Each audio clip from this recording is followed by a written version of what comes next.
Hi hello welcome to సాత్విత్రినా channel. Breakfast series episode 7 అయితే చూసేయండి. Egg chapati roll Sunday special ఎలా ప్రిపేర్ చేసుకోవాలో చూసేద్దాం. ఈజీ అండ్ సింపుల్గా క్విక్గా కూడా అయిపోయిద్ది.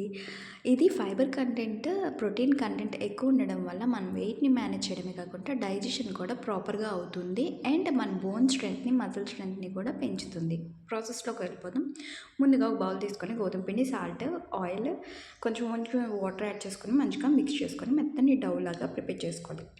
దాన్ని ఒక హాఫ్ అన్ అవర్ రెస్ట్ ఇచ్చేసి ఆ తర్వాత చిన్న చిన్న బాల్స్గా ప్రిపేర్ చేసుకొని మంచిగా చపాతీలాగా ఒత్తేసుకోవాలి.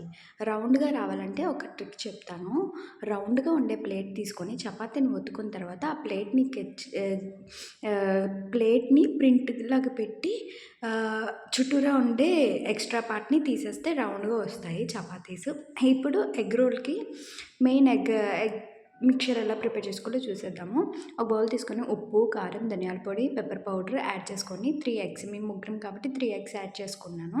యాడ్ చేసుకొని మంచిగా బీట్ చేసేసుకొని పక్కన పెట్టేసుకున్నాను. ఇప్పుడు స్టవ్ ఆన్ చేసుకొని ప్యాన్ పెట్టుకొని ప్యాన్ హీట్ ఎక్కాక చపాతీస్ అన్నీ మంచిగా రోస్ట్ చేసేసుకున్నాను. రెండు పక్కల మంచిగా రోస్ట్ చేసేసుకొని ఒక ప్లేట్లోకి సర్వ్ చేసుకున్నాను. చిన్న చిన్న చపాతీస్ కూడా చేశాను మా పాప కోసం. చిన్న చిన్న చపాతీస్ కోసం చిన్న బౌల్ లాంటిది తీసుకొని సర్కిల్ షేప్లో చేసేసుకోండి. ఇప్పుడు అదే ప్యాన్ మీద కొంచెం ఆమ్లెట్ వేసి దాని మీద చపాతీ వేసి రెండు పక్కల మంచిగా కాల్చుకోవాలి. కాల్చుకున్న తర్వాత కొంచెం టమాటా కెచప్, ఆనియన్స్ మధ్యలో, మీ దగ్గర క్యాప్సికమ్ అది ఉంటే కూడా అది కూడా యాడ్ చేసుకొని రోల్లో చుట్టేసుకొని మధ్యలో కోసుకొని సర్వింగ్ ప్లేట్లో సర్వ్ చేసుకుంటే yummy and tasty chapati roll అయితే రెడీ అయిపోయింది. Stay tune for episode 8. Thank you for watching. Bye bye.